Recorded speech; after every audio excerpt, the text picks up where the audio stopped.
Good morning, students. Today we will start our next chapter, Landscape of the Soul. In this chapter, we read that a wonderful old tale is told about the painter Wu Dozi who lived in the 8th century. कि चित्रकार दाऊजी के बारे में एक विचित्र और पुरानी कहानी कही जाती है जो कि 8वीं शताब्दी में था. His late painting was a landscape commissioned by Tang Emperor Zhongzheng to decorate a palace wall. कि एक मतलब उस टाइम उनका जो अंतिम चित्र है, एक भूमि दृश्य का था जो उसे तांग सम्राट जोंगजोंग से बनाने के लिए दिया गया था, जिसने महल की एक दीवार को सजाना था. The master had hidden his work behind a screen so only the emperor would see it.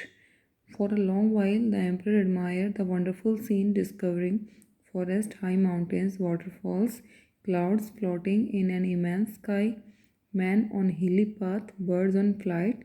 Look, sire, said the painter, in this cave at the foot of the mountain dwells a spirit. That means कि उसने चित्रकार एक पर्दे के पीछे छुप गया था, इसलिए केवल सम्राट ने ही उस चित्र को देखा.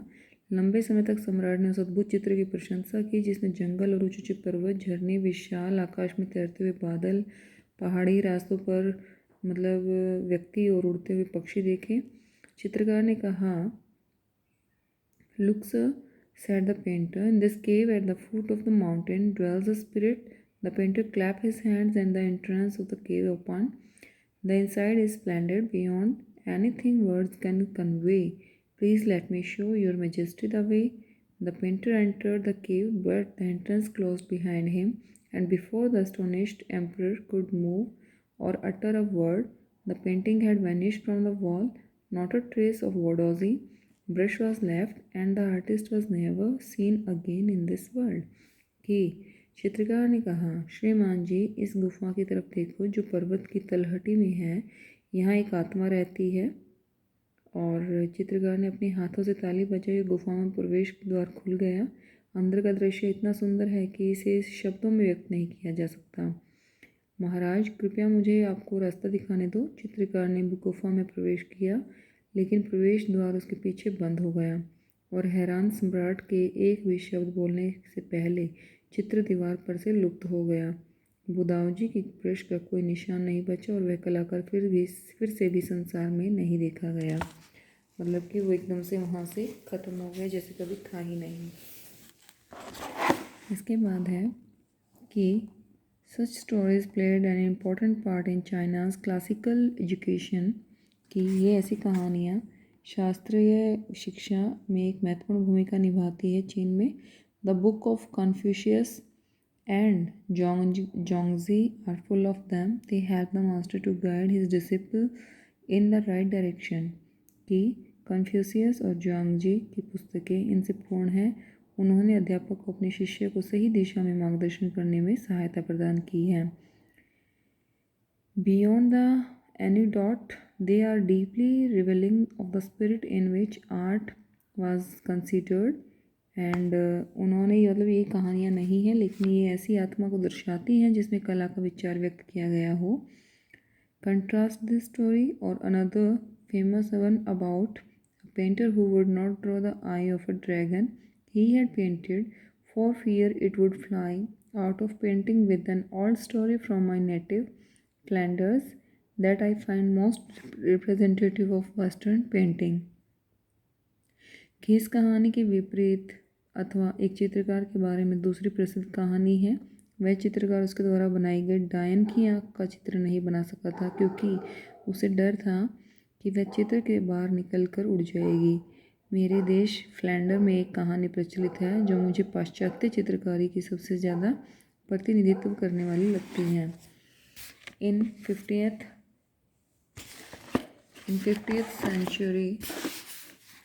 century and Antwerp, a master blacksmith called Quentin Matsys fell in love with the painter's daughter. कि 15वीं सदी अंटवर्प में एक निपुण लोहार जिसका नाम क्विंटन मोर्सिस का एक चित्रकार की लड़की को प्यार करने लगा था। And the father would not accept a son in law in such a profession. जो उसका फादर था वो ऐसे व्यवसाय को दामाद के स्वीकार नहीं कर पाया था। The father would not accept and so Quentin sneak into a painter studio and painted a fly on his latest panel with such delicate realism that the master tried to sweat it away before he realized that what had happened। कि मतलब कि ये चित्र इतना वास्तविक लगता था कि चित्रकार ने उसे को अनेकों बार उड़ाने की कोशिश की। मक्खी को अनेकों बार उड़ाने की कोशिश की। Quinton was immediately admitted as an apprentice in his studio। He married his beloved and went on to become one of the most famous painter of his age। कि क्विंटन को शीघ्र ही उसके स्टूडियो में शिष्य के रूप में शामिल कर लिया गया। उसने अपनी प्रेमिका के साथ शादी की और वह अपने ज़माने का सबसे प्रसिद्ध फेमस चित्रकार में से एक था। And these two stories illustrate with what each form of art is trying to achieve: a perfect illusionistic likeness in Europe, and the essence of inner life and spirit in Asia। की कहानी स्पष्ट करती है कि कला के प्रत्येक रूप में पूर्णतया प्राप्त करने की कोशिश की जा रही है। यूरोप में काल्पनिक चीज़ों की वास्तविक चीज़ों से समानता, एशिया में आंतरिक जीवन और आत्मा का सारांश है। In the Chinese story, the emperor commissions a painting and appreciates its outer appearance, but the artist reveals to him the true meaning of his work। The emperor may rule over the territory he has conquered। कि चीनी कहानी में सम्राट चित्रकारी करवाता है और उसके बाहरी दिखावे की प्रशंसा करता है, लेकिन कलाकार उसे अपनी कृति का सही अर्थ दिखाता है। The emperor may rule over the territory he has conquered, but only the artist know the way within। Let me show the way। The Tao, a word that means both a part of the method and the mysterious work of the universe। The painting is gone, but the artist has reached his goal beyond any material appearance।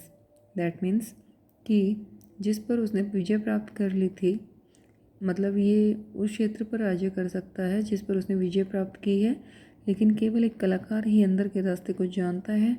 जाओ मुझे रास्ता दिखाने की आज्ञा दो। इस शब्द का तात्पर्य ब्रह्मांड को रास्ता और विधि और रहस्यमय कृतियों से है। चित्रकारी गायब हो जाती है, लेकिन कलाकार अपनी मंजिल पर पहुंच जाता है जो भौतिक दिखावे से परे। मतलब कि उस टाइम पर उसकी जो आर्टिस्टनेस है वो तो ख़त्म हो गई थी, लेकिन वो फिर भी अपना एक उस इमेज को अपने अंदर एक डायग्नोज कर लेता है, उसको बना लेता है जो कि उसने जिस रास्ते पर उसको पहुंचना था। A classical Chinese landscape is not meant to reproduce an actual view as would a Western figurative painting। And शास्त्रीय चीनी भूमि एक दृश्य वास्तविक दर्शन में प्रकट करने के लिए, मतलब कि यू कैन से कि प्रकट करने के लिए नहीं है, जैसा कि पाश्चात्य सुंदर चित्रकारी में होता है। पाश्चात्य मीन्स जो पहले की होती थी ना चित्रकारी, उसमें होता है। और जबकि एक यूरोपियन चित्रकार चाहता है कि आप उसकी आंखें उधार लें और किसी विशेष दृश्य को बिल्कुल उसी प्रकार देखें जैसे कि इसने देखा था। मतलब वो चाहता है कि तुम उसको मेरी नज़र से देखो, अपनी नज़र से मत देखो, मेरी नज़र से देखोगे तुम्हें उसमें कुछ अलग से दिखाई देगा। And his landscape is not a real one and you can enter it from the any point then travel in it. The artist create a path for your eyes to travel up and down then back again in a leisurely movement. कि मतलब कि उसी प्रकार देखे जैसे कि उसने देखा है, लेकिन चीनी पत्रकार एक विशेष विचारधारा का चुनाव नहीं कर पाता और इसका चित्र वास्तविक चित्र नहीं होता और आप इसमें किसी भी बिंदु में से प्रवेश नहीं कर सकते या उसमें यात्रा नहीं कर सकते। इसके बाद है this is even more true in the case of the horizontal scroll in which the action of slowly opening one section of the painting then form of painting, it also requires the active participation of the viewer who decides at what pace he will travel through the painting। The participation which is physical as well as mental. The Chinese painter does not want you to borrow his eyes, he wants you to enter his mind. The landscape is an inner one and spiritual and conceptual space. That means कि आप प्रवेश नहीं कर पाते उस बिंदु में जिसमें वो चाहता है और उसमें यात्रा नहीं कर सकते। कलाकार अपनी आंखों के लिए रास्ता बनाता है और आरामपूर्वक गति के साथ आपको दोबारा वापस ले आता है। यह समानांतर लिपटे हुए कागज़ के मामले में तो और भी ये सच है कि जिसमें चित्र के एक भाग के खोलने का कार्य है, फिर इसे लपेट कर दूसरे भाग में जाने या समय का आयाम जुड़ जाता है जो चित्रकारी के किसी अन्य रूप से अनजान है। इसमें देखने वाले चतुर भागीदारी जो शारीरिक होने के साथ साथ मानसिक भी हैं। चीनी चित्रकार का यह नहीं चाहता है कि आप उसकी आंखें उधार लें, वह चाहता है कि आप उसके मन में प्रवेश करें। भूदृश्य आंतरिक होता है और जो एक आध्यात्मिक और विचारों से संबंधित स्थान होता है, मतलब कि एक संबंधित स्थान होता है जिसमें वो जुड़ा हुआ होता है। इसके बाद है कि this concept is expressed in Shui, the literally mountain water which used together represent the world landscape. More than two elements of an image, this represent two complementary poles reflecting the Daoist view of the universe. That means इन विचारों को शनशुई के रूप में व्यक्त किया गया है जिसका शाब्दिक अर्थ है पहाड़ी झरना। एक चित्र ने दो से अधिक तत्व हैं, ये दो पूरक ध्रुव के प्रतीक हैं। More than two elements of an image, these represent two complementary poles reflecting the Daoist views of the universe. कि जो इस ब्रह्मांड के डावादी विचारों को प्रतिबिंब करते हैं। पर्वत यांग है जो लंबवत स्वर्ग की ओर पहुंच रहा है। The mountain is young, reaching vertically towards heaven, stable, warm and dry in the sun, while the water is yin, horizontal and resting on the earth, fluid, moist and cool. The interaction of yin, the receptive feminine aspect of universal energy, and its counterpart yang, active and masculine, is of course a fundamental notion of Daoism. What is often overlooked is an essential third element, the middle void, where the interaction takes place. This can be compared with the yogic practice of pranayam, breathe in, retain, breathe out. The suspension of breath is the void where meditation occurs. The middle void is essential. Nothing can happen without it. Hence the importance of the white unpainted space in Chinese landscape. That means कि जो पर्वत यांग है जो लंबवत स्वर्ग की ओर पहुंच रहा है, जो लंबाई की तरफ जा रहा है, स्थिर और गर्म धूप में सूखा हुआ है, जबकि पानी येन है जो धरती के समांतर चलता है और धरती पर ठहरा हुआ तरल गीला और ठंडा है। ये जो ग्रहणशाली विश्व ऊर्जा का नारी जाति पहलू है और इसका प्रतिरूपी यांग जो प्रभावी और पुरुष जाति है, इन दोनों की पारस्परिक क्रिया दाओवाद का आधारभूत विचार है। प्राय जिनकी अनदेखी की जाती है वह आवश्यक तीसरा तत्व मध्य शून्य है जहाँ इसकी पारस्परिक क्रिया होती है। इसकी तुलना योग के प्राणायाम से की जाती है। श्वास लो, रोक लो, मतलब जो प्राणायाम हम करते हैं आसन, उस पर की जाती है जहाँ पर ध्यान लगाया जाता है। मध्य का शून्य जरूरी है, इसके बिना कुछ नहीं हो सकता। अतः चीनी भूदृश्य में सफ़ेद बिना पेंट किए हुए खाली स्थान का महत्व है।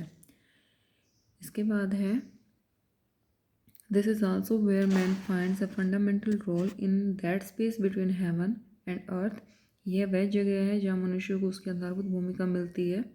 स्वर्ग और धरती के बीच उसी स्थान पर वह ब्रह्मांड के दोनों ध्रुवों के बीच संचार का चैनल का माध्यम बनता है। He becomes the conduct communication between both poles of the universe.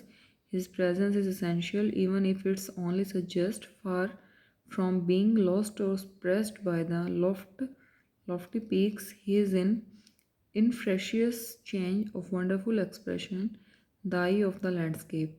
कि दोनों ध्रुवों के बीच संचार का चैनल का माध्यम बनता है। उसकी उपस्थिति जरूरी है चाहे वह केवल सुझाव मात्र हो। ऊंची पर्वत चोटियों के बीच गुम होने का दबा बन जाने की बात तो दूर, फ्रैंकोइस चैंग की विचित्र अभिव्यक्ति द आई ऑफ लैंडस्केप यानी कि भूदृश्य की आँख में है। So this is a chapter and just read it carefully, landscape of the soul. Okay, इसके क्वेश्चन आंसर्स हम कल करेंगे। उससे पहले आपको एक बार ये चैप्टर फिर से पढ़ना है, अपने आप से पढ़ना है, ध्यान से देखना है कि इसमें क्या बताया गया है। Okay, till then bye bye.